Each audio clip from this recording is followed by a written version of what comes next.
Assalamualaikum warahmatullahi wabarakatuh.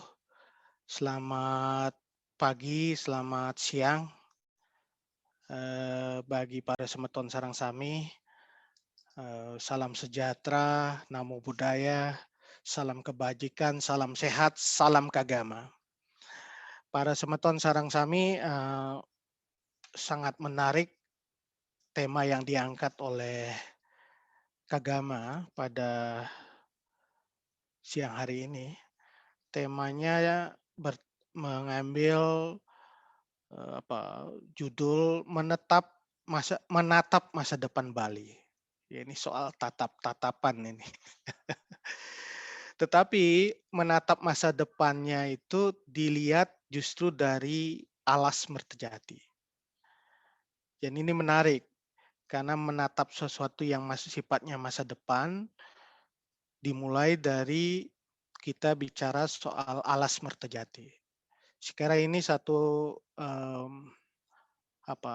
starting point penting yang kita harus lakukan, tidak hanya soal alas, tetapi kita juga menatap Bali dari sisi tukat, dari sisi danau, dari sisi segara, dari sisi kelebutan, dari sisi gunung. Itu sangat menarik karena kita melihat dalam perspektif yang agak berbeda. Tadi sudah disampaikan oleh Pak Putu Ardana bahwa Bali di masa lalu itu memiliki apa yang kita sebut sebagai peradaban air.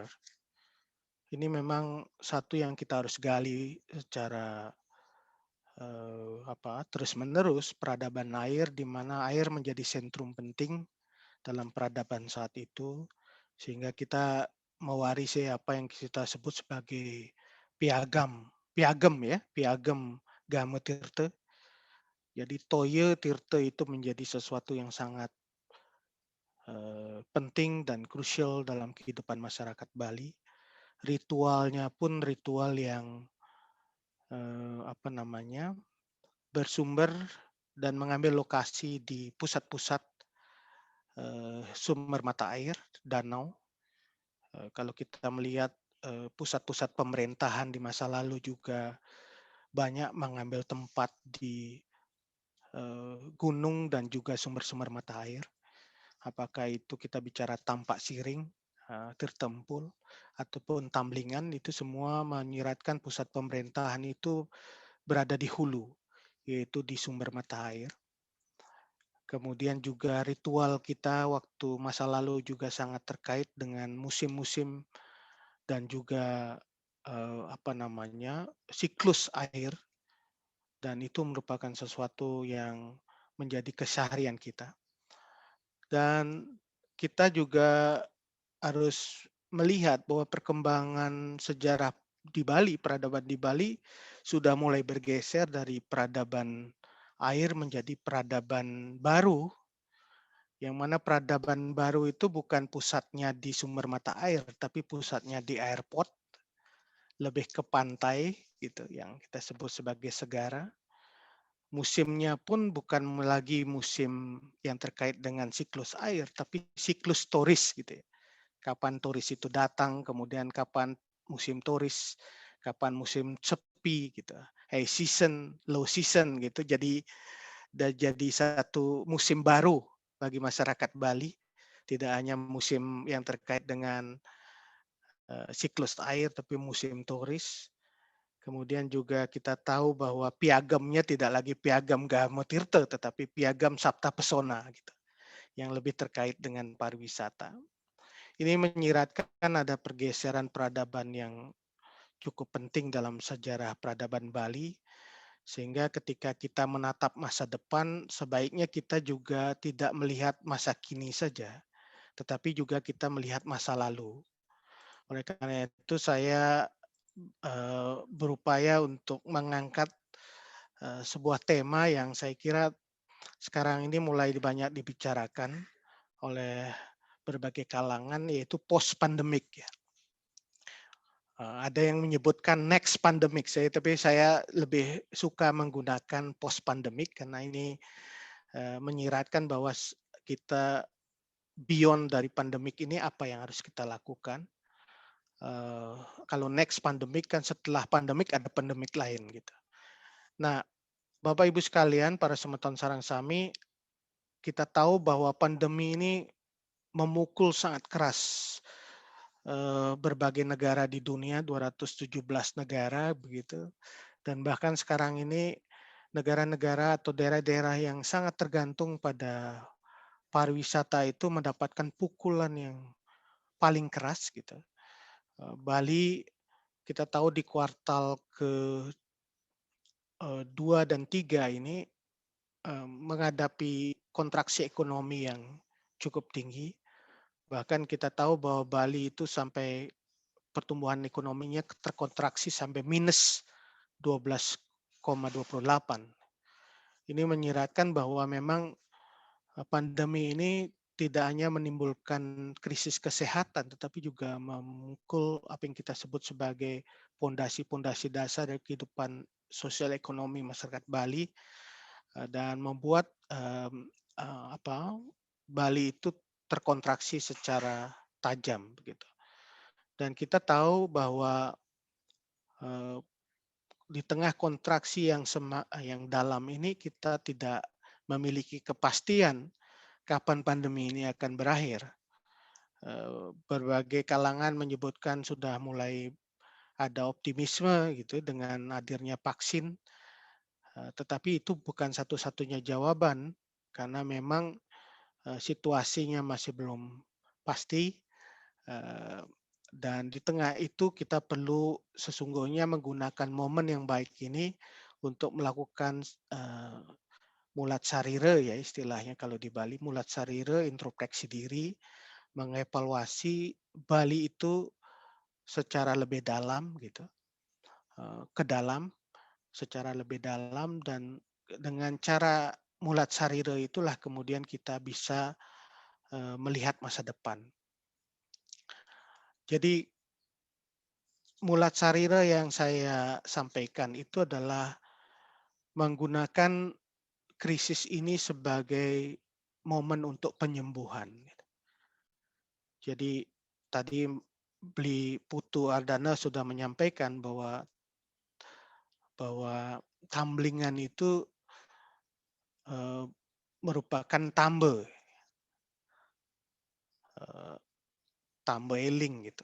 Jangan-jangan kita juga harus menggunakan momen krisis ini, pandemi ini sebagai untuk mengingat apa yang sering kita lupakan gitu ya. Eling itu sangat penting sekali di tengah perubahan. Pada saat yang bersamaan sikap eling kita, sikap kita mengingat itu adalah bagian dari upaya untuk penyembuhan, tambo itu sendiri. Jadi bagaimana krisis itu harus kita gunakan sebagai momen untuk melakukan reinstall, itu istilah yang dipakai Pak Jokowi, atau saya sering juga menyebut restart sistem gitu, sehingga kita bisa memulai Bali itu dengan sesuatu yang baru, dan tentu saja memulai sesuatu yang baru itu berdasarkan pengalaman dan juga sikap eling kita terhadap apa yang perlu diperbaiki. Nah, saya melihat di tengah krisis kesehatan yang kita hadapi saat ini, kita juga mempunyai dua krisis yang lain. Yang pertama adalah krisis ekonomi, itu saya kira sudah banyak orang membicarakan, bahwa di tengah pandemi ini kita baru menyadari ketergantungan kita pada sektor pariwisata yang sangat kuat, sehingga juga di satu sisi juga membuat kita eling gitu, membuat kita ingat lagi bahwa ada sektor-sektor yang sangat penting, yang fundamental tapi ditinggalkan. Itu artinya kita bicara soal bagaimana merancang pembangunan Bali yang tidak semata-mata tergantung pada sektor ekonomi pariwisata, tetapi juga membangun diversifikasi dengan kekuatan-kekuatan sektor lain yang kurang lebih bisa mengangkat derajat kualitas hidup masyarakat Bali. Dan sekarang ini banyak orang mengatakan bahwa kita mulai ingat di tengah pandemi ini, di tengah krisis ekonomi pariwisata dengan pertanian. Tetapi kita juga menghadapi kenyataan bahwa luas lahan sawah di Bali juga semakin berkurang. Tadi Prof. Windia bisa menyampaikan, kita menghadapi problem konversi lahan besar-besaran dan luas lahan sawah di Bali semakin berkurang, sehingga akhirnya kontribusi sektor pertanian dan kehutanan perikanan terhadap PDRB Bali juga semakin menurun gitu, dari tahun ke tahun. Data yang ada menunjukkan di tahun 2014 ini sekitar 14,65%, terus menurun sampai 13,81%. Ini menunjukkan bahwa ekonomi Bali strukturnya sebenarnya sudah bergeser dari struktur pertanian agraris itu ke sektor-sektor baru yang terkait dengan pariwisata dan ekonomi kreatif. Nah, ini yang kemudian harus kita sadari, pergeseran ini apakah akhirnya justru memunculkan ketergantungan baru pada satu sektor yang kita sebut sebagai monoculture, atau kita mulai memikirkan strategi baru yang bisa menyeimbangkan antara sektor pariwisata dengan sektor-sektor yang lain, termasuk pertanian dan ekonomi kreatif.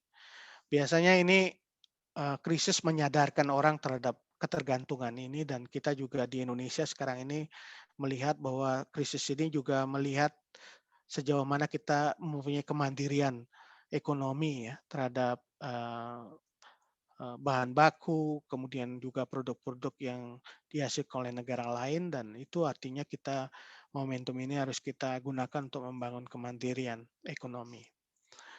Dan selain krisis ekonomi, saya kira yang kita catat tadi juga disampaikan oleh Jero Putu Wardana adalah krisis ekologi. Ini banyak dibicarakan oleh berbagai kalangan bahwa ada batas-batas toleransi yang sudah dilewati dari apa yang telah terjadi di Bali selama ini, dan menyebabkan kalau kita tidak hati-hati itu akan bisa memunculkan bencana ekologis, dan ini memunculkan fenomena-fenomena baru. Kemarin saya mendengar ya beberapa tahun terakhir ini banjir bandang di Bali bagian barat gitu, dan sesuatu yang tidak pernah terjadi sebelumnya, banjir bandang seperti itu menunjukkan sesuatu yang uh, uh, perlu kita mulai cari kembali, bahwa ini bagian dari bencana ekologis yang bisa terjadi di mana saja di Bali kalau kita tidak segera waspada melihat ini. Kita juga melihat sedimentasi semakin banyak gitu, semakin kuat di danau kita, di Danau Tamblingan, Danau Batur, itu mengalami sedimentasi, dan ini sesuatu yang juga menjadi masalah baru.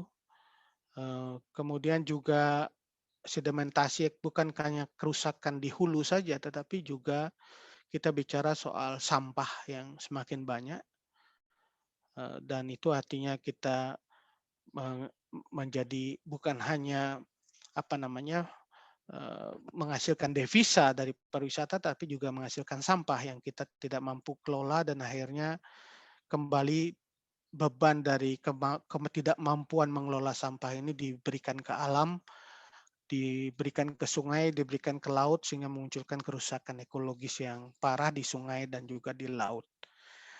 Terumbu-terumbu karang kita, sampah-sampah laut kita cukup banyak, dan ini dihasilkan secara terus-menerus dari pola-pola penanganan sampah yang kita tidak bisa tidak perbaiki. Kemudian tadi juga disinggung mengenai krisis air yang luar biasa. Saya kira mata-mata air semakin mengering, dan itu memunculkan satu fenomena yang orang sekarang ini mulai Toyo-nya harus lebih sering gitu. Kalau dulu Toyo tidak perlu karena sudah sumber mata air tidak pernah kering, tetapi sekarang agak sering harus Toyo gitu, agar supaya mata air itu mengalir lagi. Tetapi kalau kita hanya menekankan Toyo dari sisi ritual tanpa memperbaiki ekosistem yang kita bangun, itu akan juga menjadi masalah. Sehingga ini menjadi penting untuk kita bicarakan mengenai problem ekologis ini, termasuk tata ruang kita yang kemudian kita tidak bisa atur dan membuat krisis ekologi. Nah, pada semeton sarang sami, saya kira kita sudah bisa mengidentifikasi krisis ekonomi dan krisis ekologis yang terjadi, dan saya kira Bali memiliki tadi saya kira satu values yang sangat penting untuk menyelesaikan sakitnya alam ini gitu. Kalau kita tadi bahwa ini krisis sebagai penyembuhan, maka apa sumber kesembuhan itu ya kembali pada konsep yang kita sudah miliki, yaitu konsep keseimbangan, harmoni dengan lingkungan. Tadi Juru Putu juga menyampaikan mengenai memuliakan air dan juga membangun harmoni. Kita juga punya konsep Warna Kertih, kemudian Samudra Kertih, dan juga Danau Kertih. Itu sesungguhnya bagian dari upaya untuk membangun harmoni yang secara filosofi kita sudah sangat kuat di sana. Kita sudah mempunyai banyak sekali nilai dan juga manuskrip yang memperkuat itu, yang menunjukkan bagaimana cara orang Bali di masa lalu untuk mengatasi problem kehidupan mereka, untuk survive dengan membangun harmoni antara alam dengan manusia dan juga dengan manusia, dan itu bagian yang sangat penting dalam filosofi hidup masyarakat Bali untuk mencapai hite, jagat hite yang seperti yang juga kita inginkan. Tetapi ini memang konsep hite karana ini tidak harus berhenti hanya sebagai values yang kita banggakan, kemudian kita sampaikan ke dunia bahwa kita adalah unik mempunyai konsep ini, tetapi itu harus betul-betul dilembagakan. Saya kira dilembagakan dari sisi kebijakan, kemudian juga dilembagakan di dalam implementasi kebijakan, dan saya kira di dalam semua proses itu pentingnya partisipasi publik. Jadi kadang-kadang kita hanya berhenti pada values, tidak menggunakan itu sebagai basis untuk proses dan implementasi kebijakan yang kita buat. Oleh karena itu, regulasi yang terbangun seharusnya betul-betul memuat filosofi Trita Karana itu sebagai bagian dari filosofi penting di dalam kebijakan. Misalnya kita bicara soal konservasi sumber daya alam, bicara soal bagaimana kita membangun pertanian ramah lingkungan, kemudian juga energi bersih, pengelolaan sampah, pelibatan masyarakat adat, itu semua bagian dari eh, bagaimana kita melembagakan nilai itu ke dalam kebijakan. Kalau dia tidak dilembagakan, itu saya kira kita sulit ke depan untuk mengelola ini, gitu, krisis ini. Harus betul-betul kita punya benteng yang kuat dalam regulasi, dan juga tidak hanya berhenti pada regulasi, tetapi juga dalam sisi eksekusi, di dalam implementasinya juga harus betul-betul memadai. Karena problem kita kadang-kadang kaya kebijakan, kaya nilai, tetapi miskin implementasi gitu. Jadi kebijakannya bagus-bagus, tetapi implementasinya yang jadi bermasalah. Oleh karena itu, integrasi, konsistensi di dalam kebijakan ini sangat penting, didasarkan atas values yang kita miliki. Dan di tengah itu harus ada apa yang kita sebut sebagai public participation, ya, partisipasi publik, ya.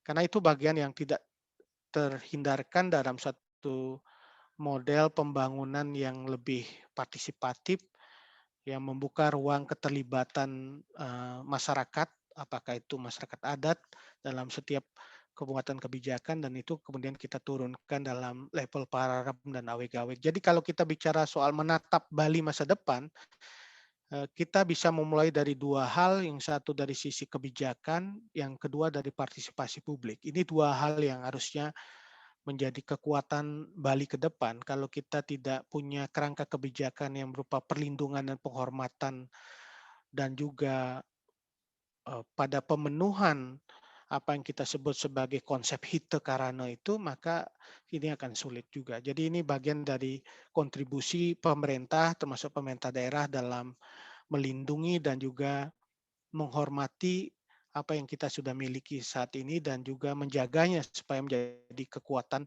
di masa yang akan datang. Dan itu pasti membutuhkan partisipasi publik.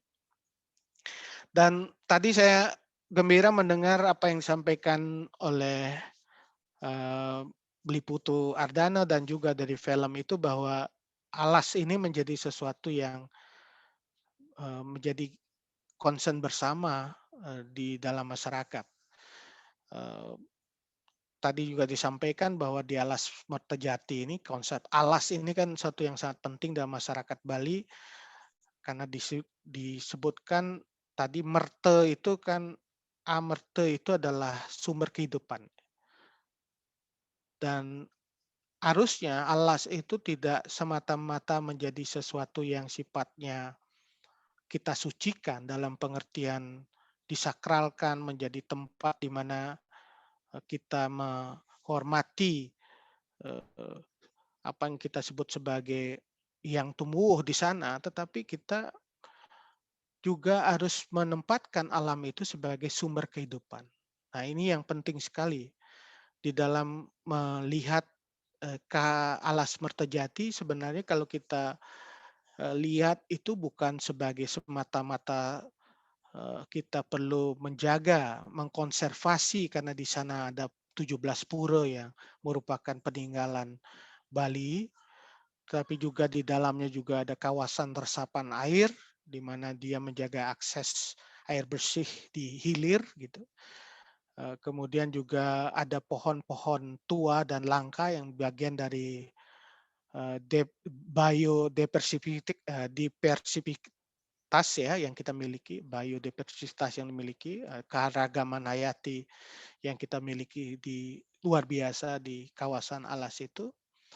Tetapi kita juga bagaimana memastikan bahwa alas itu juga memberikan kesejahteraan dan kebahagiaan kepada masyarakat di sekitarnya. Ini yang saya sebut sebagai paradigma yang tidak hanya bergerak dalam paradigma ekofasisme, alam untuk alam, tetapi harus kita mulai bergeser ekopopulisme, di mana kita bicara soal alam, bicara soal lingkungan yang sangat berkontribusi kepada kehidupan masyarakat sekitarnya. Sehingga nanti ada hubungan timbal balik di mana masyarakat yang tidak hanya menjaga alam, tetapi alam juga memberikan kehidupan bagi masyarakatnya. Ini sesuatu hubungan timbal balik yang saya kira secara filosofi kita sudah dapatkan banyak sekali di dalam manuskrip yang sudah ada dan ini harus kita terus kembangkan gitu ke depan. Nah, Bapak Ibu sekalian, perkembangan global saat ini dan juga kita tahu bahwa perubahan konstelasi geopolitik global termasuk juga di berbagai negara maju itu melihat problem bersama yang kita hadapi sekarang yang disebut dengan climate change, perubahan iklim. Dan berbagai negara sekarang di dunia itu mencoba mendorong satu model baru dalam pembangunan yang kira-kira bisa menjadi solusi dari bangsa-bangsa di dalam menghadapi climate change ini. Termasuk juga perubahan konstelasi politik terbaru di Amerika Serikat. Sekarang ini kan yang menang adalah Joe Biden ya. Dan saya kira Joe Biden akan membawa lagi politik luar negeri Amerika Serikat ke arah dukungan terhadap upaya-upaya untuk konservasi dan juga bagaimana mendorong lingkungan hidup yang lebih baik dan menyelamatkan dunia dari climate change. Dan kita tahu sebelumnya Donald Trump menarik diri dari perjanjian Paris dan itu tentu akan membawa juga konsekuensi dari kebersamaan di berbagai negara. Nah, di Indonesia sekarang kita juga sedang mendorong, kemarin Bapak Presiden menyebutkan istilah yang beliau sampaikan green economy, bahwa kita ke depan ini harus juga bisa mengkombinasikan, menyatukan antara apa yang kita sebut sebagai keberlanjutan lingkungan di satu sisi dengan pertumbuhan ekonomi di sisi lain dan keterlibatan sosial dan penurunan kemiskinan. Jadi 4 hal itu harus jadi satu strategi penting di dalam konsep kita menata lagi lingkungan dan ruang gitu, supaya betul-betul bisa menjadi bagian yang tidak terpisahkan dari upaya membuat keberlanjutan lingkungan, tetapi juga memberikan kontribusi pada penurunan kemiskinan dan juga pertumbuhan ekonomi. Green economy saya kira menjadi bagian dari solusi yang harus kita lakukan, dan ini sudah jadi pendekatan juga di Bappenas ya, melalui Indonesia Climate Change Sectoral Roadmap. Kita memerlukan sinergi ekonomi, lingkungan, dan sosial. Dan juga green economy ini juga banyak diterapkan di negara maju. Dan Bali sesungguhnya punya akar tradisi green economy dan konsep Richter Corona, karena kita tidak hanya pelemahan, tetapi juga pawongan dan perahyangan jadi satu yang kita seimbangkan.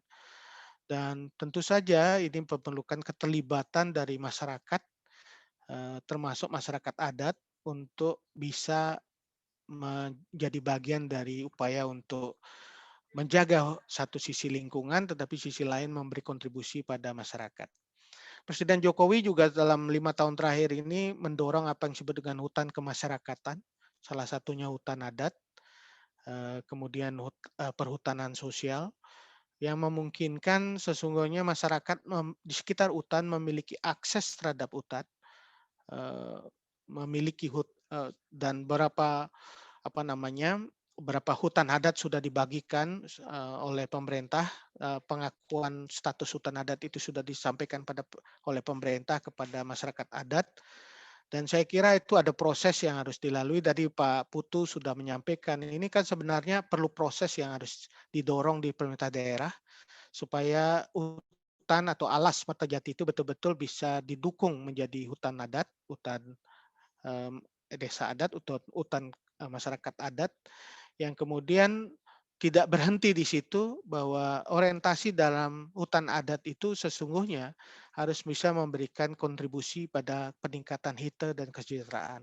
Maka perlu dibangun sebuah konsep green economy yang kira-kira bisa mendukung konservasi alam di satu sisi, tetapi di sisi lain memberikan kesejahteraan masyarakat.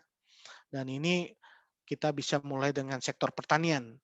Apakah itu model pengembangan sektor pertanian yang berkelanjutan, yang di mana masyarakat adat menjadi bagian dari upaya untuk membangun sektor pertanian yang berkelanjutan itu, dan di situ perlu support yang kuat dari pemerintah untuk membuka akses tidak hanya pada sisi permodalan, tetapi juga pada sisi yang lain seperti juga off-taker dan lain-lain yang kita juga harus rancang. Jadi kalau kita mendesain green economy ini terutama dalam melibatkan masyarakat adat dan memberdayakan masyarakat adat di sektor pertanian, itu harusnya juga menjadi bagian tidak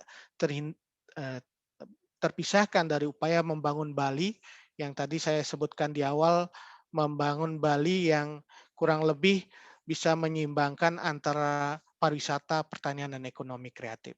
Sekira itu Pak Sube, beberapa hal yang ingin saya sumbangkan dalam pertemuan ini. Mohon maaf berkepanjangan, tetapi kurang lebih itu sangat penting bagi saya ketika kita menatap masa depan, memang tidak bisa melupakan masa lalu, apa yang menjadi values kita di masa lalu, dan juga apa yang harus diperbaiki dari masa lalu itu, dan kita bisa melangkah lagi dengan lebih baik. Saya kira itu, saya tutup dengan para Santi. Om Santi Santi Santi Om.